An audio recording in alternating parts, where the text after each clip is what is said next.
Hello again everybody and welcome back to Will Does Magic. My name is Will and I hope you're all having a magical day.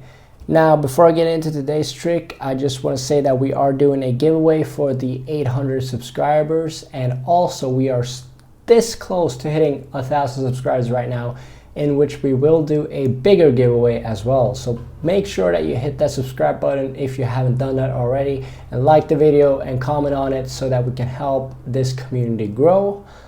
Also, if you want to enter this week's or the 800 subscriber giveaway, all you got to do is like this video and comment your favorite trick out there. Now, it could be a card trick, coin trick, rubber band, money trick. I don't know what it could possibly be, but comment your favorite trick and like the video, and also you have to be subscribed. Now, in the last giveaway I did, the winner actually contacted me on Instagram, and then we figured out the email and all that. But please make sure that you have your email in your about section in your YouTube channel already done, so it's a lot easier for me to give out the gift card that is what you'll win in the giveaway. So without further ado, let's get into the day's trick, which is going to be a very simple but very nice any card at any number trick. Okay, so for this trick, guys, all I need is a deck of cards. Now we're going to go ahead and give the deck a quick shuffle, and while I'm doing that, I want you to think of any suit that you like, so either diamonds, hearts, clubs, or spades. So let's say you thought of spades. All right, and then I want you to think of any out of the ace through kings in the spades section. So it could be any card that you like. Now, since you're not here, I'm gonna pick a card at the end, but for now, let's just say that you thought of one. All right, now I want you to mix it up a bit. So I want you to double that card. So if you pick the 2, you would now have 4. If you pick the 4, you now have 8. And if you pick the 8, you now have 16. You get the idea.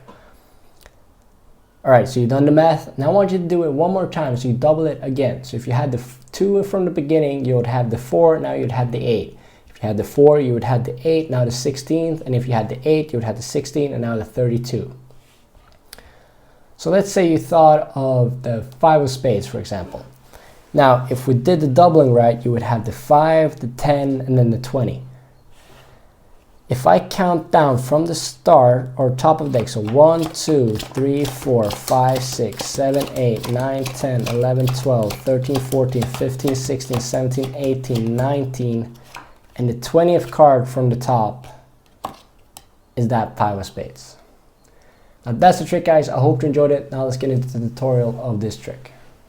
So guys, for this trick, all you need is a deck of cards. Now I will say that this trick works a lot better while you're doing it in real life as a performance. It does not work as well if I'm doing it alone to myself. And you'll realize that in a second why that is, but it works a lot better, and if you practice it on somebody, it will work a lot better, and the reactions will be a lot cooler than what it actually was in my performance of this trick, because I don't have anybody else with me. But the simple idea is that you're actually setting up the deck in a very specific way. Now we're going to go through that in a second, but the whole idea is that they can name out any card they like. So for instance, if they said the 7 of spades, you would times that 7 by 4, so it would be 28, and you would have 1, 2, 3, 4, 5, 6, 7, 8, 9, 10, 11, 12, 13, 14, 15, 16, 17, 18, 19, 20, 1, 2, 4, 5, 6, 7, and the 28th card is going to be that 7 of spades. Now this works for every single card in the whole deck, and we're going to go through why that is. But first of all, let's go through how we set up the cards in this deck to that perfect position. So guys, you want to order these cards so that you split them out into every suit, and then you want to have them ace through king or king through ace, whichever way you say it. But you're going to set it up in a very specific way. Now, the order in which we have the suits, if you want diamonds, clubs, hearts, spades, or if you want spades, clubs, diamonds, hearts, doesn't really matter. But you're going to go 10, 7, 4, and 1. No matter the suit, 10, 7, 4, and 1. What that means is we're going to take the 10 and put it to the top. We're going to have the 7, put it to the top. The 4, put it to the top, and then the 1. And this is the most time-consuming setup I've ever done, but it's totally worth it in the end. So you might want to have a deck specifically set up for this trick at the start of a performance or a routine as well. But now you're going to take the 10, the 7, 4, and ace. And you're going to repeat these for all the cards. So I'm going to speed this up for you a bit, but this is exactly the way you're going to do it.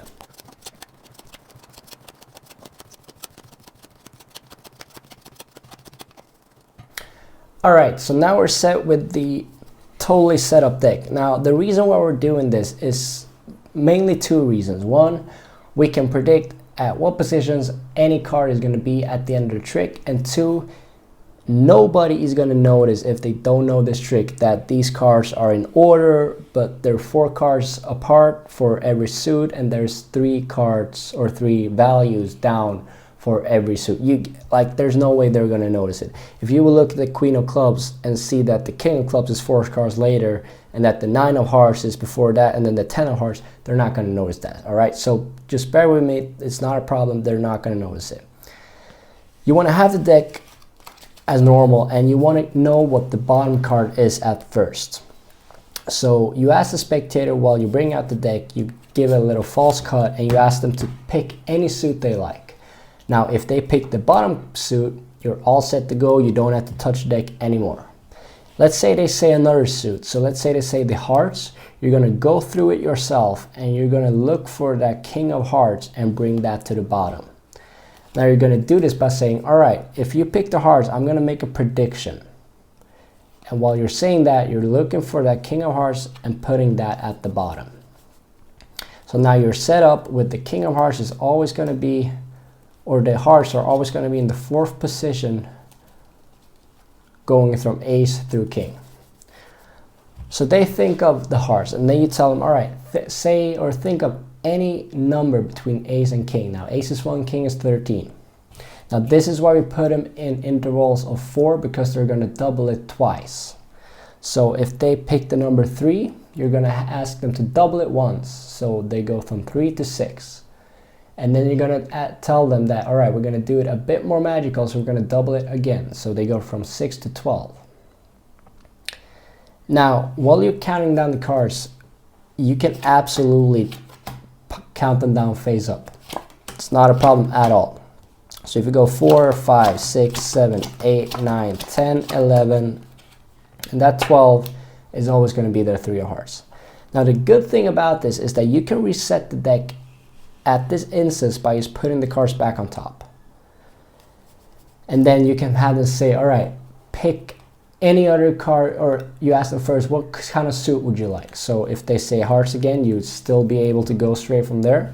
If they don't say that, you'll go, all right, I'll make another prediction. Let's say they picked the diamonds in this case. You put the diamonds on the bottom, you put the deck back.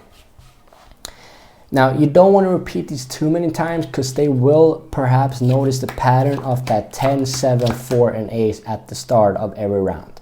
So just bear that in mind. You might just want to do this 2 or 3 times at maximum before they kind of notice a pattern. But up until that point, you're pretty much set to go. They're not going to notice it at all. And it's, as I said, in my performance of this trick, it is not going to be as magical as if you're doing it in front of a live audience, because there's a difference between that little relationship that happens between the magicians and the spectator when they think of a card and you instantly know what position that card is going to be in. Now this is a variation of many A-cans tricks out there, so is it the best one? I don't know. If you think so, then you think so. I'm happy that you learned it today. There are other options out there as well, which might involve not a setup and all of that, but this is a great beginner's way to do an A-cans card trick without having to do too much hard magic or sleight of hand. Now that's it for today's video, guys. If you enjoyed it, please leave a like on it and comment on what you guys want to see next on this channel. Also, if you want to enter the 800 subscriber giveaway, all you got to do is leave a like on the video and comment on what your favorite magic trick is down below in the comment section. If you want to make it a lot easier for me, have your email address ready in the about section in your channel so that I can easily contact you if you are the winner. As always, if you're new, hit that magical subscribe button to help us grow. Have a magical Monday, and I'll see you next time. Bye.